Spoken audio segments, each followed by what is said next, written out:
Do not fear.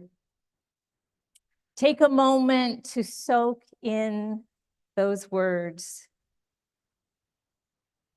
How much are we fearing at this moment in our lives, whether big or small? And yet God reassures us here in Isaiah like a loving parent. Don't be afraid. We are in this together. And the reason God gives not to fear, for I have redeemed you. I don't know about you, but when I hear the word redeemed, aside from theology, my first thought is coupons. How about you? Somebody else thought that too. Do you enjoy clipping coupons?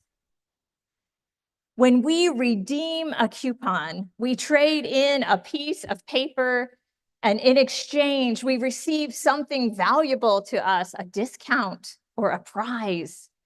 The piece of paper would be meaningless, except that it has some sort of promise written on it. The Hebrew concept of redemption also contains the idea of exchange, but it's more connected to the idea of rescue, buying back or reclaiming something or someone who has been taken or lost. Like when someone buys back a relative out of slavery or reclaims land that had been sold to pay a debt. So here, when God says to the people, I have redeemed you, it means that God has rescued them, has bought them back from exile. God has reclaimed them.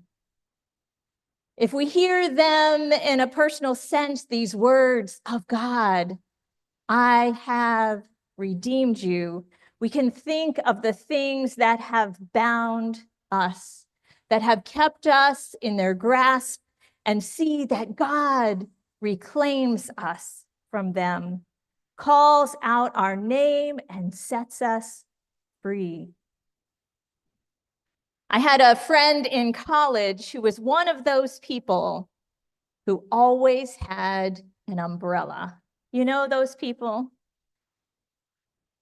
His being so prepared was always a little annoying, but also you were really glad he had the umbrella, right? His motto was hope for the best and prepare for the worst.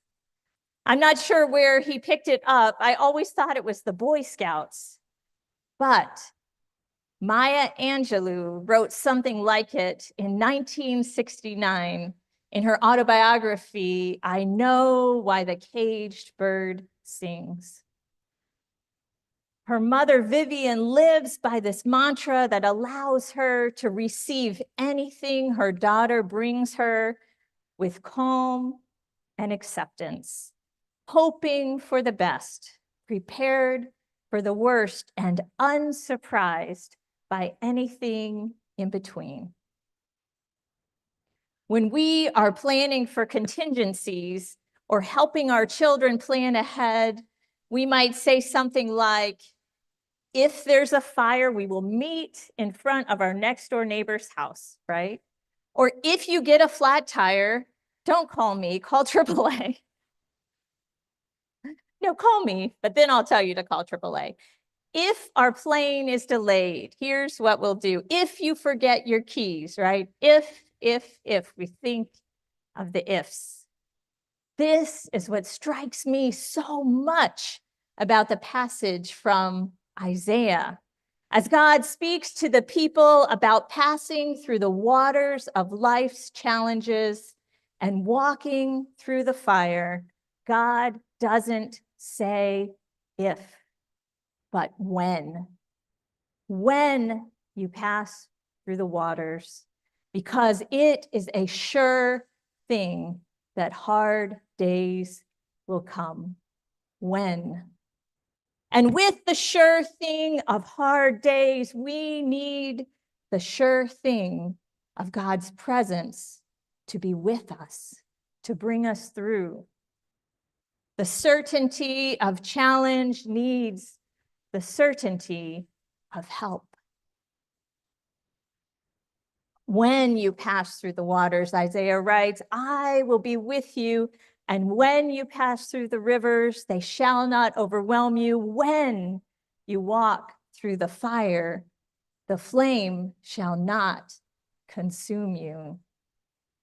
The water here is surely a reference to the Exodus event when God led the people out of slavery. And yet, as soon as they were free from one thing, they faced another.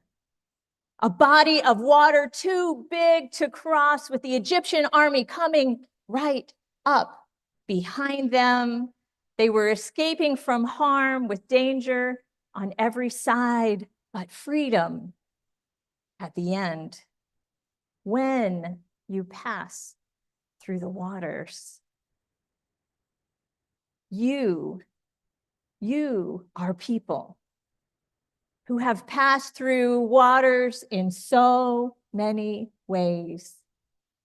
Cancer, illness, loss, exile from home, rejection, obstacles beyond counting.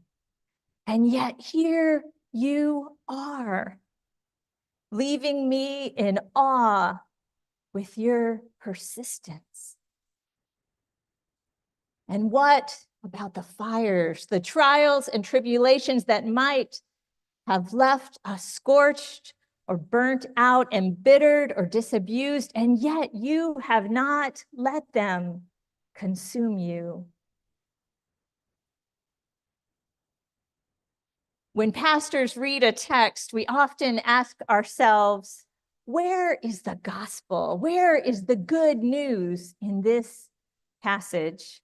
In this passage, my answer, if you'll forgive me for being a little nerdy, is that the good news is in the prepositions. The good news is in the words that don't seem to count very much, those connectors, with and through. Simple words that feel like extras, but in this case, hold the deepest promise. In those trying times, the promise is that God is with. Not that it goes away, not that it is easy, for this would ring false to our living ears, but that we are never, never alone.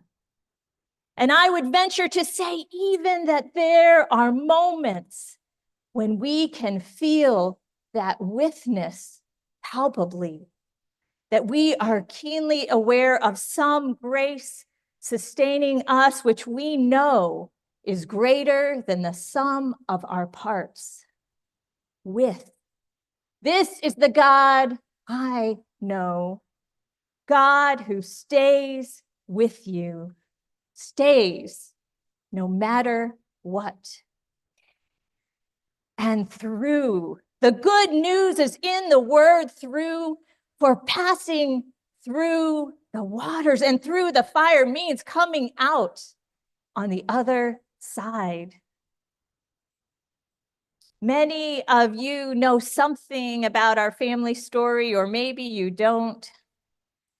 Our oldest son, who's in his late 20s now, came into our lives from foster care when he was 10 years old. And the mountains he had to climb in order to accept our love were giants. There were 3 years in which we lived through trauma and violence and grief, bordering on despair. He made it through, though we made it through together. During those 3 years, the book of Isaiah, and especially this passage, became meaningful to me in a way it never had before. I remember preaching on it It was in the lectionary, smack in the middle of the hardest time, and feeling it do its work of hope in me. As I thought this week again about passing through the waters, about the other side of the Red Sea, I remembered these years in our lives in a particular moment of feeling that we had made it through. It's a moment that I'd written about after the dust settled.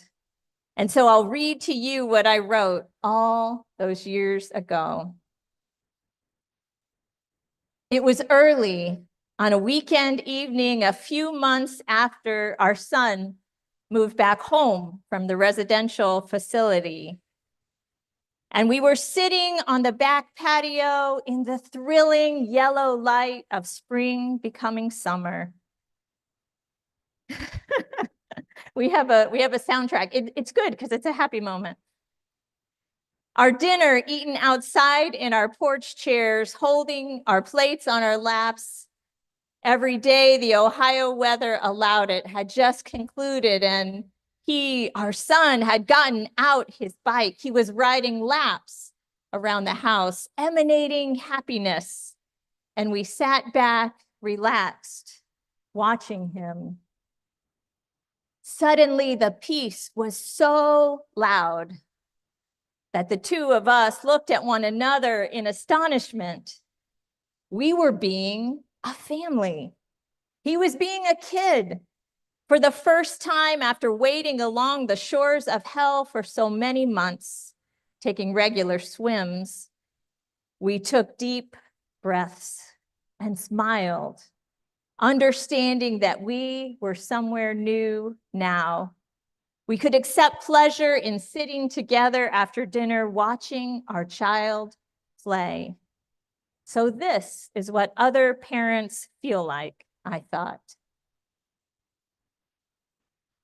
Wherever you are in our scriptures this morning, if you are at the cusp of something daunting and feeling fear, if you are in the midst of rushing waters or heat, or maybe you are looking back, feet on solid ground, my prayer for you is that you can feel the presence of the God whom I've come to lean upon, and that you will be held in every circumstance by the God who stays with you. Amen.